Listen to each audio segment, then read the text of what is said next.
Feeding ವಿಷಯಕ್ಕೆ ಬಂದ್ರೆ main ಆಗಿ ಇದೊಂಥರ ಯಾವ ತರ ಅಂತಂದ್ರೆ ಈ ಮನುಷ್ಯನಿಗೆ ಹೃದಯ ಎಷ್ಟು ಇಂಪಾರ್ಟೆಂಟೋ ಅಷ್ಟು ಹೈನುಗಾರಿಕೆಯಲ್ಲಿ ಫೀಡಿಂಗ್ ಅನ್ನೋದು ಇಂಪಾರ್ಟೆಂಟ್ ಆಗುತ್ತೆ.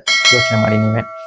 ಈ ಫೀಡಿಂಗ್ನೇ ಹಸುವಿನ ದೇಹದ ತೂಕ, ಹಾಲಿನ ಪ್ರಮಾಣ, ಗರ್ಭಾವಸ್ಥೆ ಹಾಗೂ ದೇಹದ ಸ್ಥಿತಿಗೆ ಅನುಗುಣವಾಗಿ ಆಹಾರ ಕೊಡಬೇಕು. ನಾನು ಮುಂಚೆನೆ ಹೇಳಿದ್ದೆ ನಿಮ್ಗೆ.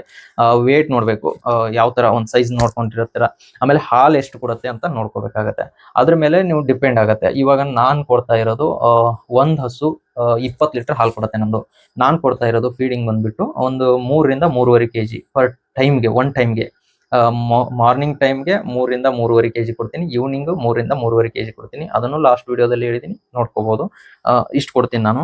ಆಮೇಲೆ ಹಸಿರು ಮೇವು, ಮೇನ್ ಆಗಿ ಹಸಿರು ಮೇವು, ಆಮೇಲೆ ಒಣ ಹುಲ್ಲು, ಹಸಿ ಹುಲ್ಲು, ಆಮೇಲೆ ಕಾನ್ಸಂಟ್ರೇಟ್ ಫೀಡ್ ಮೇನ್ ಆಗಿರುತ್ತೆ, ಆಮೇಲೆ ಮಿನರಲ್ ಮಿಕ್ಸ್ಚರು, ಆಮೇಲೆ ಸಾಕಷ್ಟು ನೀರು.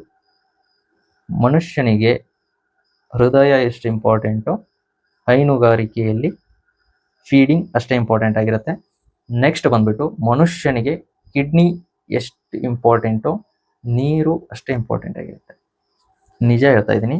ನೀರನ್ನ, ಶುದ್ಧ ನೀರನ್ನ 24 hours ಮಾಡಿರ್ತಾರಲ್ಲ ಶೆಡ್ ಅಲ್ಲಿ, ಆ ತರ ಮಾಡಿದ್ರು ಬೆಸ್ಟು. ಇಲ್ಲ ಅಂತಂದ್ರೆ ನನಗೆ ಅಷ್ಟೊಂದು ಖರ್ಚು ಮಾಡಕ್ ಹೋಗಿಲ್ಲ. ಜಸ್ಟ್ ನಂದಿರೋದು 2 ಹಸು, ಇನ್ನೂ ಪ್ರೆಗ್ನೆಂಟ್ ಅಲ್ಲಿ ಇದೆ. ಹೀಗಾಗಿ 2 ಹಸು ಇರೋದ್ರಿಂದ ನಾನೇನು ಖರ್ಚು ಮಾಡಕ್ ಹೋಗಿಲ್ಲ. ಬಟ್ ನಾನು ನೀರ್ ಕೊಡ್ತಾ ಇರೋದು ಮಾರ್ನಿಂಗು 7 ಗಂಟೆಗೆ ಎಲ್ಲ ಫೀಡಿಂಗ್ ಎಲ್ಲ ಆದ್ಮೇಲೆ ನೀರ್ ಕೊಡಿಸ್ತೀನಿ. ಅದಾದ್ಮೇಲೆ 12 ಗಂಟೆಗೆ ಒಂದ್ಸಲಿ ನೀರ್ನ ಕೊಡಿಸ್ತೀನಿ. ಅದಾದ್ಮೇಲೆ 4 ಗಂಟೆಗೆ ಒಂದ್ಸಲಿ ಕೊಡಿಸ್ತೀನಿ. ಅದಾದ್ಮೇಲೆ ಅದು ಕುಡಿಯತ್ತೋ ಬಿಡುತ್ತೋ ಸೆಕೆಂಡ್ರಿ, ಬಟ್ ತೋರಿಸ್ತೀನಿ.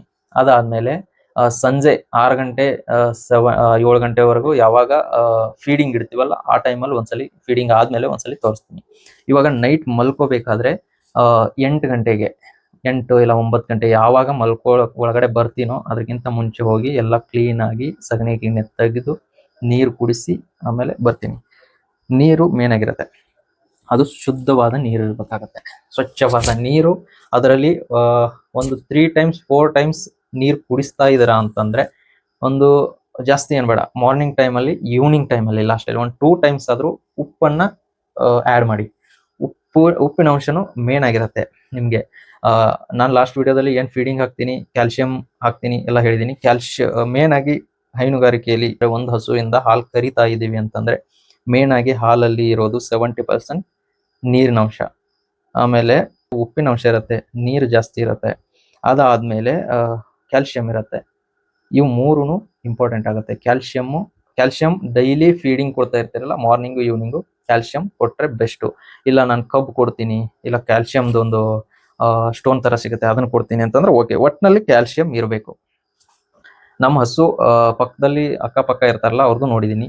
ಡೆಲಿವರಿ ಡೆಲಿವರಿ ಆದ್ಮೇಲೆ ಕ್ಯಾಲ್ಸಿಯಂ ಕಡಿಮೆ ಆಗಿ ಹಸು ಎದ್ದೇಳಕ್ ಆಗಲ್ಲ.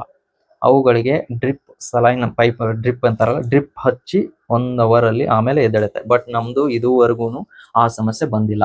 ಯಾಕಪ್ಪ ಅಂತಂದ್ರೆ ನಾನು daily morning 1 time, evening 1 time feed ಕೊಡ್ಬೇಕಾದ್ರೆ ಆ ಫೀಡ್ ಅಲ್ಲಿ ಕ್ಯಾಲ್ಸಿಯಂನ ಆ್ಯಡ್ ಮಾಡಲೇಬೇಕು. ನಿಮ್ಗೆ ಹಸು ಹಾಲನ್ನು ಜಾಸ್ತಿ ಕೊಡುತ್ತೆ, ಆಮೇಲೆ ಆಕ್ಟಿವ್ ಆಗಿರುತ್ತೆ, ಅವಕ್ಕೆ ಏನೂ ಪ್ರಾಬ್ಲಮ್ ಆಗಲ್ಲ. ಅಂದ್ರೆ ಸಣ್ಣ ಪುಟ್ಟ ಇದಕ್ಕೂ ಎಲ್ಲ ಸಮಸ್ಯೆ ಆಗತ್ತೆ. ಓಕೆ, ಇವಾಗ ಕ್ಯಾಲ್ಸಿಯಂ ಇಲ್ವೇ ಇಲ್ಲ ಅಂತಂದ್ರೆ 1 month 2 month ಆದ್ಮೇಲೆ ಡಾಕ್ಟರ್ ಬರ್ಲೇಬೇಕು ಮನೆಗೆ. ಒಬ್ಬೊಬ್ರು ಹೇಳ್ತಾ ಇರ್ತಾರೆ, ಏನ್ ಬಿಡಪ್ಪ ಹೈನುಗಾರಿಕೆಯಲ್ಲಿ ಬರೀ ಡಾಕ್ಟರ್ಗೆ ಹೋಗ್ಬಿಡುತ್ತೆ ಅರ್ಧ ಖರ್ಚೆಲ್ಲ, ಆಮೇಲೆ ಹಸುಗಳು ಸತ್ತೋಗ್ತವೆ, ಆಮೇಲೆ ಏನೇನೋ ಹೇಳ್ತಾರೆ, ಲಾಸ್ ಆಗಿದೆ ಹಂಗೆ ಅಂತ. ಕರೆಕ್ಟ್ ಆಗಿ ನೋಡ್ಕೊಂಡಿಲ್ಲ ಅಂತಂದ್ರೆ ಹಾಗೆ ಆಗೋದು. ನಾನು ಪ್ರೂಫ್ ಸಮೇತ ನಿಮ್ಗೆ ಲಾಸ್ಟ್ ವಿಡಿಯೋದಲ್ಲಿ ತೋರಿಸಿದೀನಿ. 2 ಹಸುವಿಂದ ಎಷ್ಟು ಮಾಡ್ತಾ ಇದೀನಿ ಇನ್ಕಮು.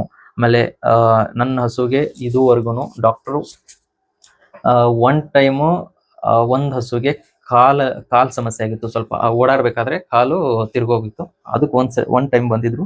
ಅದಾದ್ಮೇಲೆ ಒಂದು 2 times ಅಷ್ಟೇ ಬಂದಿರೋದು. ಡೆಲಿವರಿ ಆದ್ಮೇಲೆ ಏನೋ ಇಂಜೆಕ್ಷನ್ ಕೊಡ್ತಾರೆ, ಅದನ್ನ ಕೊಡಕ್ ಬಂದಿದ್ರು. ಅದು ಬಿಟ್ರೆ ಇನ್ನೂವರೆಗೂ ಡಾಕ್ಟರ್ನ ನಾನು ಬರಕ್ ಹೇಳಿಲ್ಲ. ಯಾಕಂದ್ರೆ ಅಷ್ಟು ಚೆನ್ನಾಗಿ ನೋಡ್ಕೊಂತಾ ಇದೀನಿ. ನೀವು ನೋಡ್ಕೊಳ್ಳಿ, ಲಾಭ 100% ಮಾಡ್ಬೋದು. ಆಮೇಲೆ ಕೆಲವೊಂದು ವಿಡಿಯೋದಲ್ಲಿ ನಾನು ನೋಡಿದೀನಿ, ಏನಪ್ಪಾ ಅಂತಂದ್ರೆ ಹಸುನ ಮಾಡಿದ್ರೆ, ಜಾಸ್ತಿ ಹಸು ಮಾಡಿದವರು ಯಾವ ತರ ಇರ್ತಾರೋ ಬಿಡ್ತಾರೋ ಗೊತ್ತಿಲ್ಲ. ನಾನು 2 ಹಸು ಮಾಡಿದೀನಿ, 5 ಅಲ್ಲ ಒಂದು 8 ಹಸುವರೆಗೂ 8ರಿಂದ 10 ಹಸುವರೆಗೂ ನಾನು ಒಬ್ಬನೇ ಮಾಡಿದ್ರು ಒಬ್ಬನೇ ಮ್ಯಾನೇಜ್ ಮಾಡ್ತೀನಿ. ಅದ್ರ ತಕ್ಕಂಗೆ ಎಲ್ಲಾನು ಹಾಲು ಕರೆಯೋ ಮಷೀನ್ ಇವೆಲ್ಲ ಇರತ್ತೆ. ನಾನು ಇವಾಗ ಇಲ್ಲ, 10 ಹಸು ಮಾಡಿದ್ಮೇಲೆ ತಗೊಂಡ್ ಬರ್ತೀನಿ. ಬಟ್ ಟೈಮ್ ಇರಲ್ಲ, ಹಸು ಕಟ್ಟಿದ್ಮೇಲೆ ಇಲ್ಲೇ ಇರಬೇಕು, ಮನೆ ಬಿಟ್ಟು ಎಲ್ಲೂ ಹೋಗಕ್ ಆಗಲ್ಲ ಅನ್ನೋರಿಗೆ ನಾನು ಒಂದು ಹೇಳ್ತೀನಿ, ಆರಾಮಾಗಿ ಹೋಗ್ಬೋದು. ಫಂಕ್ಷನ್ನು, ಈಗ ಮದುವೆ ಫಂಕ್ಷನ್ ಆಗಲಿ, ಏನೋ ಒಂದು ಫಂಕ್ಷನ್ ಇರುತ್ತೆ, 12 ಗಂಟೆ ಮುಂದೆನೇ ಸ್ಟಾರ್ಟ್ ಆಗೋದು ನಮ್ಮ ಸೈಡಲ್ಲಿ. ನಾನು 12 ಗಂಟೆ ಒಳಗಡೆ ನಾನೇ ಡೈರಿ ನಡೆಸ್ತಾ ಇದ್ದೀನಿ. ಹಾಲು ಕರಿತೀನಿ, ಎಲ್ಲ ಕೆಲಸ ಮುಗಿಸ್ಕೊತೀನಿ, ಹಾಲು ಹಾಕಿ ಡೈರಿ 9 ಗಂಟೆ ಕ್ಲೋಸ್ ಮಾಡ್ಕೊಂಬಂದು ಹುಲ್ ಕೊಯ್ತೀನಿ, ಆಮೇಲೆ ಸೈಲೇಜ್ ಹಾಕ್ತೀನಿ, ಆಮೇಲೆ ಫೀಡಿಂಗ್ ಎಲ್ಲ ಮಾಡಿರ್ತೀನಿ, ನೀರು ಕುಡಿಸ್ತೀನಿ. 12 ಗಂಟೆಗೆ ಕ್ಲೋಸ್ ಆಗುತ್ತೆ. 12 ಗಂಟೆಯಿಂದ ಈವ್ನಿಂಗ್ 5 ಗಂಟೆವರೆಗೂ ಆರಾಮಾಗಿ ಓಡಾಡ್ಕೊಂಡಿರ್ತೀನಿ. ಆರಾಮಾಗಿ ಓಡಾಡ್ಕೊಂಡು ಇರ್ಬೋದು ನನ್ನ ಪ್ರಕಾರ. ಕೆಲವೊಬ್ರು ಅವ್ರಿಗೇನು ಗೊತ್ತಿಲ್ಲ, ನನಗೇನು ಗೊತ್ತಿಲ್ಲ ಅವ್ರದ್ದು. ಹಸುನ ಮಾಡಿದ್ರೆ ಇಲ್ಲೇ ಇರಬೇಕು, 24 hours ಇಲ್ಲೇ ಇರಬೇಕು ಹಾಗೆ ಹೇಳ್ತಾರೆ. ನನಗೆ ಆ ಥರ ಯಾವಾಗೂ ಅನಿಸಿಲ್ಲ. ನಾನು ಆರಾಮಾಗಿ ಓಡಾಡ್ಕೊಂಡಿದ್ದೀನಿ. ನೀನೇನು ಬಿಡು ಬ್ರೋ, 2 ಹಸು ಮಾಡಿದ್ಯಾ ಆರಾಮಾಗಿರ್ತೀಯ? ಇಲ್ಲ, ನಾನು ನನ್ನ ಥಿಂಕಿಂಗ್ ಪ್ರಕಾರ 10 ಹಸು ಮಾಡಿದ್ರು ನಾನು ಆರಾಮಾಗಿರ್ತೀನಿ. ಡೈಲಿ ಒಂದು ರೂಟೀನ್ ಇಟ್ಟರೆ ಆರಾಮಾಗಿರ್ಬೋದು, ಏನು ತೊಂದರೆ ಇಲ್ಲ. ಇವಾಗ ಹಾಲು ಕರೆಯೋಕ್ಕೆ ಮಷೀನ್ ಇದೆ, ಆಮೇಲೆ ಹುಲ್ ಕೊರೆಯೋಕೆ ಮಷೀನ್ ಇದೆ. ಹುಲ್ನ ಎತ್ಕೊಂಡ್ಬರ್ಬೇಕಷ್ಟೇ, ಸಗಣಿನ ಎತ್ತೋಗಿ ಉಗಿಬೇಕಷ್ಟೇ. ಅದು ಬಿಟ್ಟರೆ ಅದನ್ನು ಸಿಸ್ಟಮ್ ಮಾಡ್ಕೊಂಡ್ರೆ ಮಾಡ್ಕೋಬಹುದು. ಬಟ್ ನಾನು ಹೇಳ್ತಾ ಇದ್ದೀನಿ ಎಲ್ಲನೂ ಇದೆ. ಫೀಡಿಂಗ್ ಎಲ್ಲ ಟ್ರೇ ಇದನ್ನು ಬರುತ್ತೆ, ಫೀಡರು ಏನೋ ದವಣೆ ಬರುತ್ತೆ. ಅದಾದ್ಮೇಲೆ ದವಣೆಯಲ್ಲಿ ಆರಾಮಾಗಿ ಹಾಕ್ಬೋದು. ಎಲ್ಲ ಫುಲ್ ನಂದು ಬ್ಯಾರೆಲ್ದು ಲಾಸ್ಟ್ ವಿಡಿಯೋದಲ್ಲೆಲ್ಲ ನೋಡಿರ್ತೀರ ನೀವು. ಬ್ಯಾರೆಲ್ 200 ಲೀಟರ್ದು 200 ಲೀಟರ್ ಬ್ಯಾರೆಲ್ ಕಟ್ ಮಾಡಿ ಹಾಕಿದ್ದೀನಿ. ಅದನ್ನ ಒಂದ್ಸಲಿ ಫುಲ್ ಮಾಡಿದ್ರೆ ಮಾರ್ನಿಂಗ್ ಒಂದ್ಸಲಿ ಫುಲ್ ಮಾಡ್ತೀನಿ, ಮುಗೀತು. ಪಕ್ಕದಲ್ಲಿ ನೀರಿಂದ ಸ್ಟೋರೇಜ್ ಮಾಡಿದ್ದೀನಿ, ಅದರಲ್ಲಿ ನೀರು ಹಾಕ್ತೀನಿ. ಇಲ್ಲ ಅಂತಂದ್ರೆ ನಾನು ಬಕೆಟ್ ಇಂದ ಕುಡಿಸ್ತೀನಿ. ತುಂಬಾ ಬೇಸಿಗೆ ಇದ್ರೆ ಇದನ್ನೆಲ್ಲ ತಿಂಡಿ ಎಲ್ಲ ಕೊಟ್ಬಿಟ್ಟು ಫುಡ್ ಎಲ್ಲ ಕೊಟ್ಟು ಎಲ್ಲ ಖಾಲಿ ಆದ್ಮೇಲೆ ಮಧ್ಯಾಹ್ನ 12 ಗಂಟೆಗೆ ವಾಟರ್ ತುಂಬಿಡ್ತೀನಿ. ಸೈಡಲ್ಲಿ ಒಂದು ಬ್ಯಾರಲ್ನ ವಾಟರ್ಗೆ ಅಂತಾನೆ ಇಟ್ಟಿರ್ತೀನಿ. ಬೇಸಿಗೆಯಲ್ಲಿ ಅಂದ್ರೆ ಅವು ಬೇಸಿಗೆಯಲ್ಲಿ ಸ್ವಲ್ಪ ಕುಡ್ಕೊಂತ ಇರ್ತವೆ. ಆ ಟೈಮಲ್ಲಿ ತುಂಬಿಟ್ಟಿರ್ತೀನಿ. 12 ಗಂಟೆಯಿಂದ ಮನೆಯವರು ಯಾರಾದ್ರೂ ಶೆಡ್ಡಿಗೆ ಹೋದ್ರೆ ಸಗಣಿ ಎತ್ತಿ ಬರೋದು ಅಷ್ಟೇ ಕೆಲಸ. ಅದು ಬಿಟ್ರೆ ಏನು ಕೆಲಸ ಇರಲ್ಲ, ಆರಾಮಾಗಿ ಮಾಡ್ಬೋದು. ಓಕೆ, ಇಷ್ಟಾಯ್ತು. 4ನೇ ಪಾಯಿಂಟು, ಹಸಿರು ಮೇವು.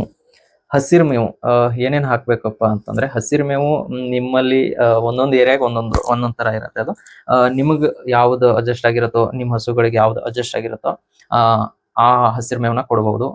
ಆಲ್ಮೋಸ್ಟ್ ಎಲ್ಲ ಕಡೆನೂ ನೇಫಿಯರ್ ಇರುತ್ತೆ, ಅದು ಬೆಸ್ಟೇ.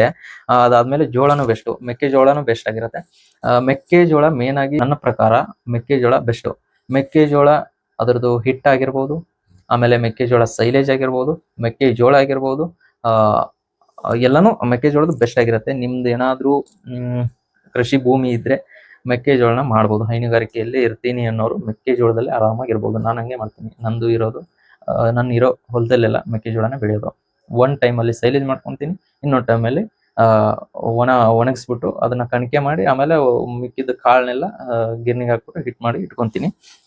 ಈ ತರ ಮಾಡ್ಕೋಬಹುದು.